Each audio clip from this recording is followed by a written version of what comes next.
Welcome back. My name's Claire. Thank you for joining me. I've got a really fun little commission to do now. It's going to be very similar to this painting. This painting I did quite a few weeks ago. It's Dutch pour consistency paint in a bloom, with a bloom technique in the shape of a heart. 30 by 30 centimetre canvas. So it's going to be very, very similar to that. But it's going to be for someone's birthday. And this person, whose birthday it's going to be, loves rainbows. So it's going to be very, very similar to this, but in rainbow coloured blooms. So I'm really excited. I've selected at random just a range of rainbow colours, and I'm going to use some white cell activator. So the colours I've mixed with floetrol, and the cell activator I've mixed with Australian floetrol. So I'll put the recipes for both of those mixtures in the description of this video. So I'm really excited to get started. So I'm using just the little 30 by 30 centimetre canvas. I'm doing a white base. It's Amsterdam white mixed with the floetrol. So just to try and give you an idea of the consistency, really runny, really fluid. It just glides beautifully off the stick. So that's my base. So to pour my base on, I'm going to just do a nice puddle in the middle. And then using my hairdryer, I will just blow it in all directions. So I get a sense of the coverage. So I know that it's a nice, even, smooth layer of paint afterwards. Just plugging in my hairdryer.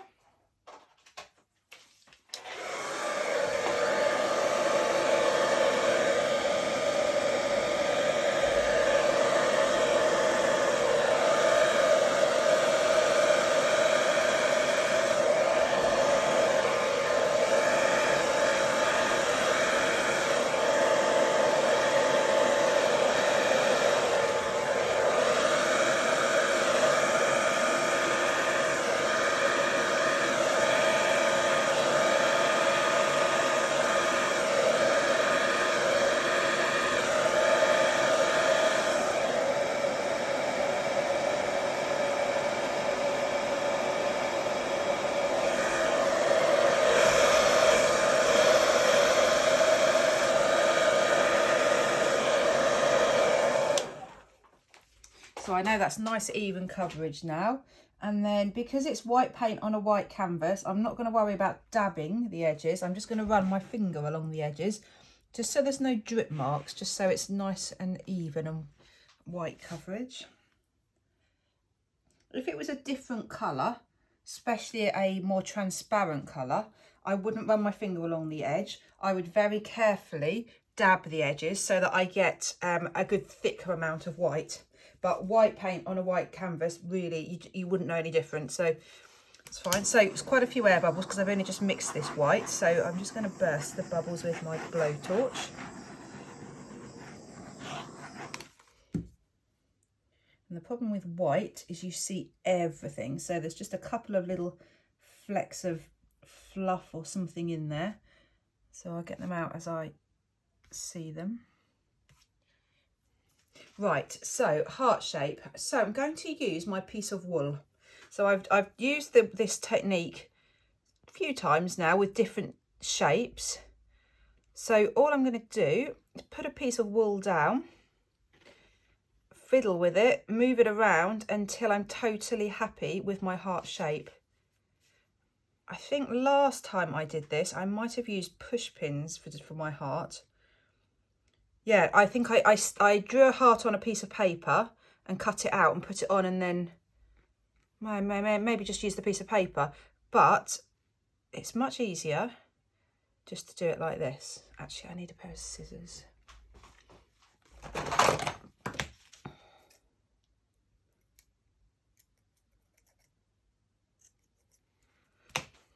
Right, so I've got my basic shape. And then I'm just going to do quite a bit of fiddling now, just to get it as near to perfect as I possibly can. So this is going to be the outline of my heart. So all the blooms are going to be inside this heart. So this is just literally mapping out the shape and the size of it. So actually I'd quite like it to come up a little bit higher here. This is a really good thing about putting the wool on. You can use string, you could use anything really. is you can just play around with it until you're totally happy.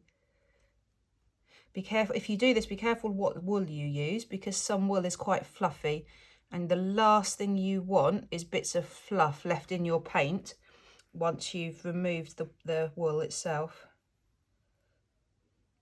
So string probably would be better.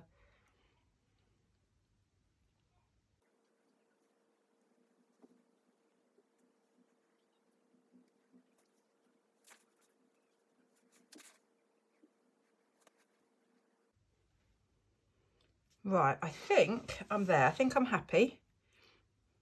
So if I want this to be the edge of the heart, the blooms I'm going to put down are going to need to be in slightly from this line, because if I put them on the line and then I'm going to blow them out, it's then going to get far too big. I'm just looking at the other one that I've already done. The heart is a bit bigger than this. That's okay. I'm going to keep with this. I'm going to come inside the line and knowing that I'm going to be blowing outwards.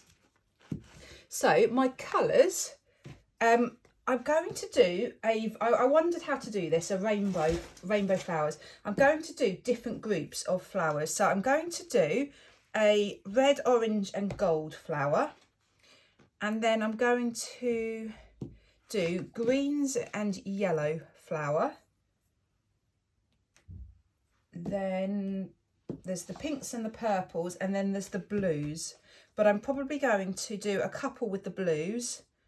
I'm going to mix it around, but they're the main clusters of colours. So I think I'm going to do just one bloom at a time, just so I can really plan out where all the colours are going to go. So let's just start at the top. So I'm just trying not to get too close to the edge. That probably was too close. Never mind. So I'm just really doing one drop of each colour. So this one, orange, then gold, then red.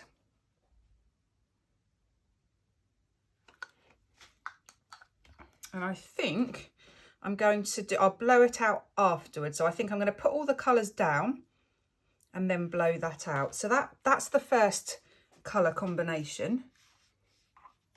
But now I'm going to take out the orange and the red and do gold, yellow and green, I think.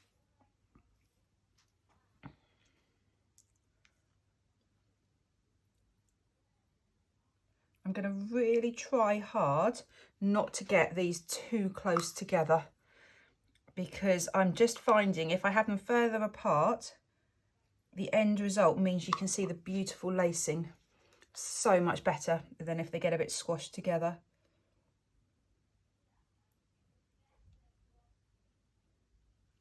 Okay, that's another combination. So now I'm going to go for yellow, light green and dark green. And I'm just going to do these in quite random places.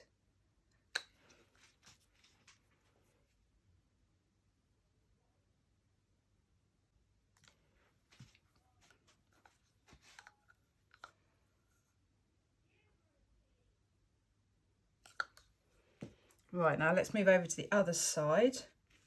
Let's combine, let's have a green, a blue and a purple. I might actually though have the lighter green because the blue and the purple are both quite dark. Let's put that on the bottom. Oh, there you go, it fell off the stick, so it's found its place naturally.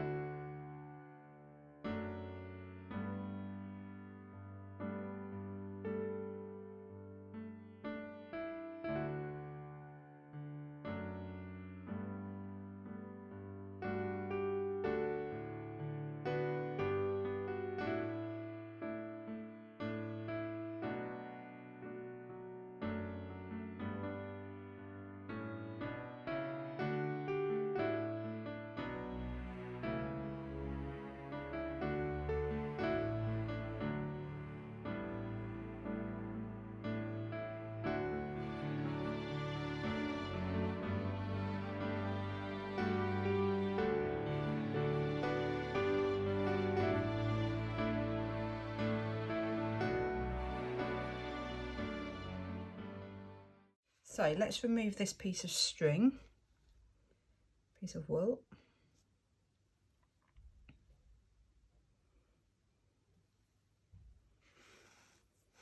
I will just go over where that piece of wool was, just to make sure that there's no bare bits of canvas, because it does pull the paint up a little bit, because I want plenty of paint on the canvas, because when I blow out these blooms, I need the paint there so that they blow out nicely.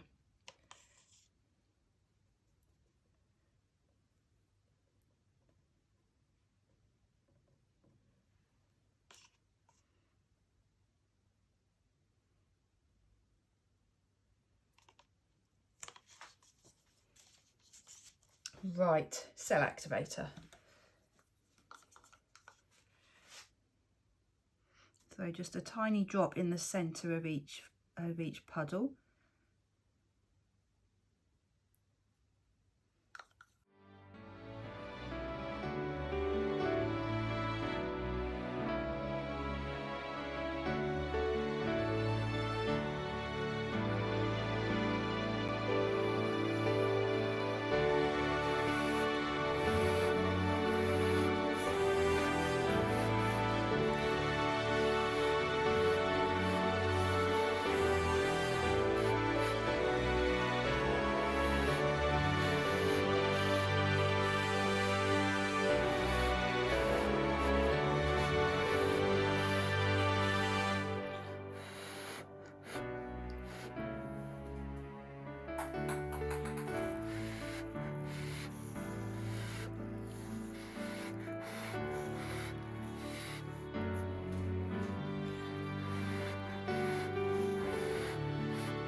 So I really hope you saw that okay.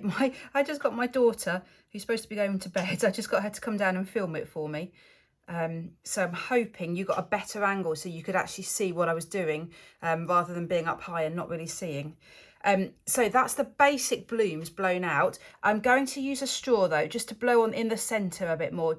I've definitely crowded these in quite a lot, which is why you're not getting all the spread out lacing. But now I'm just going to be spending a lot of time tweaking it, and especially the shape. The shape is nowhere near right at the moment.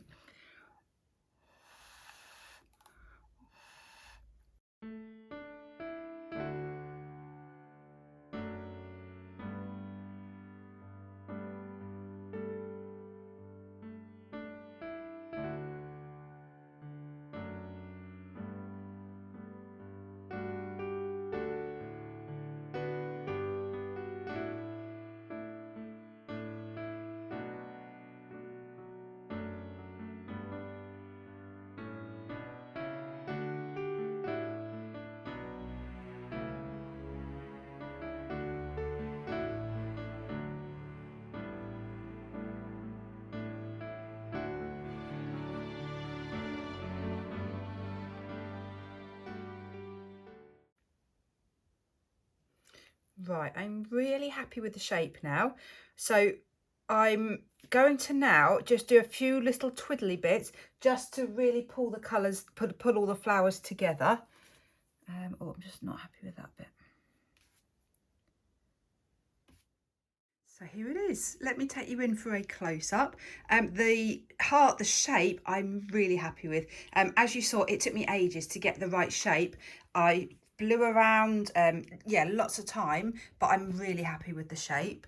My only comment, I think, is that the blue seems to take over. That dark blue, I didn't think it was that dark, but I think compared to the other colours, it does seem to be quite dominant. The cells and the lacing in the centre, let me just try and focus it, is so pretty, especially there in the blue and purple one and the green and yellow and gold one. It seems to be a little bit lost there in the red.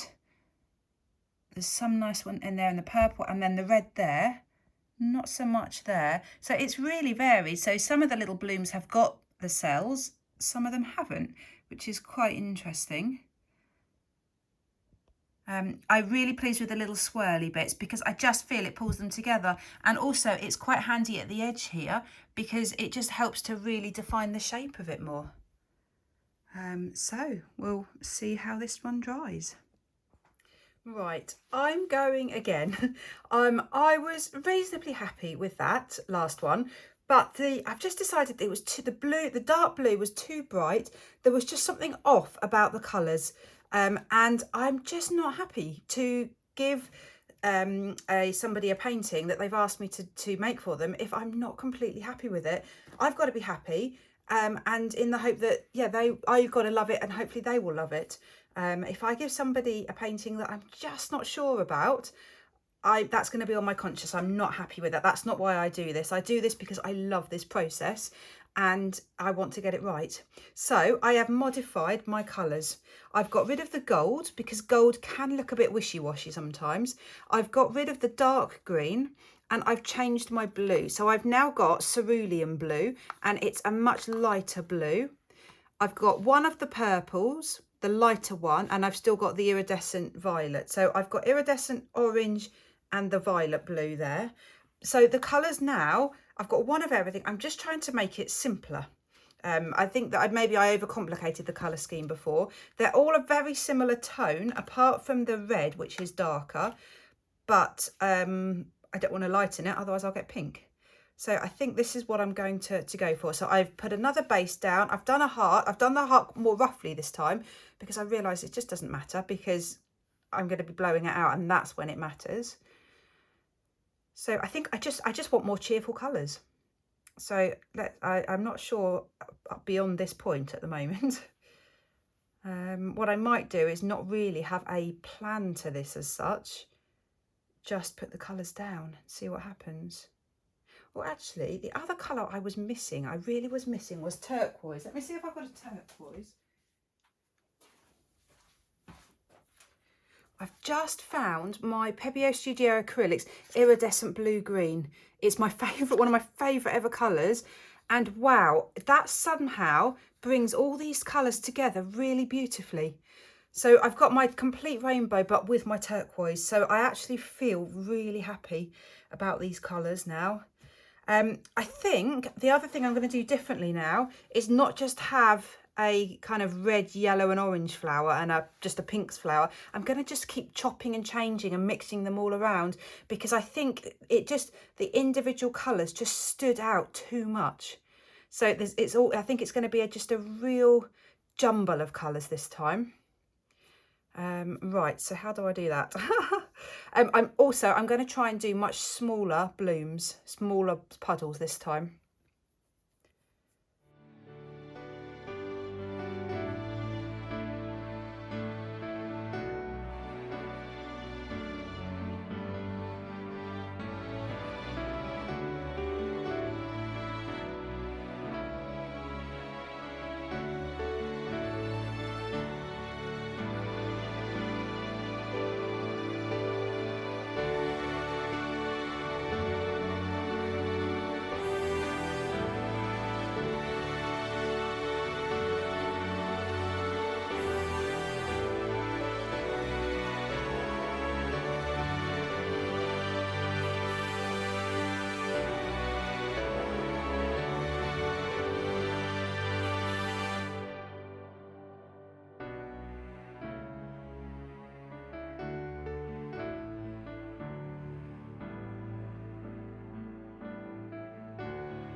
So this one is totally different. It's a lot more pastel-y than the other one. I managed to space out the blooms more, so you've got much more lacing. So for example, this one here, this is probably my favourite bloom. The lacing is absolutely incredible. Also, another big difference is I torched this one, and because it's quite a busy painting with lots of blooms all crammed together, I really like the effect it gives. So the torching gives this lots of tiny cells, little white speckles that come through. And on such a small but crowded painting, I actually think that works really well. There's one very squashed bloom in there. I think I had one too many. Doesn't matter though. And then my other favourite is this one, because look at the edge. It is just like petals. It's absolutely perfect edge to it. And again, some nice lacing. So overall, I am much happier with this one because you've got the lacing, you've got the details, and the colours are better, so you don't have that really dark blue that seems to be standing out a lot. I think the red seems to be quite obvious, so you've got some really dark red here and then some up here, but I just feel it's more balanced. So they're both now dry and they're both so sweet. I love them both. I'm now a bit torn as to which I prefer. I think I prefer the darker one, the first one. There's fors and against for both. Let me show you this one first of all. I think the reason I like this one so much is because of the darkness. So I thought to start with it was too dark, but now I actually think that darkness, it just gives it the contrast against the white. So as a heart, it just stands out much better. You've got some beautiful lacing in places, but because I've crowded them in so much, you do lose a lot of the lacing. But the edges, I love these edges. So they are sort of kind of straight edges, but lots of little ripples in it, which is what I really like. So that was the first one. And then moving over to the second one. So it's just paler, it's just softer. The flowers are slightly more spread out. So the advantage, you can see, you get much better lacing. I torched this one, so you've got lots of tiny speckles, lots of tiny little white cells peeking through. And that was my favourite bloom at the top there, the edge. The shape of it was just gorgeous. So yeah, really happy with them both. I'm now not sure which I prefer.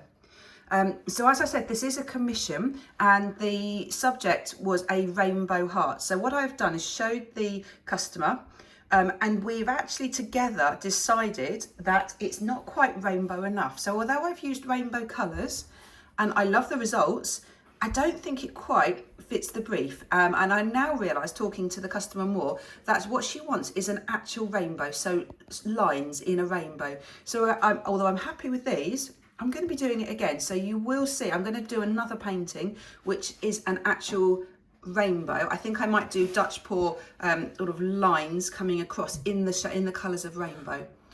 So watch this space. I will be doing more of these. Great. Thank you so much for watching.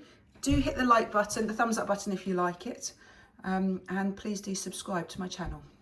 Take care, everyone. Bye.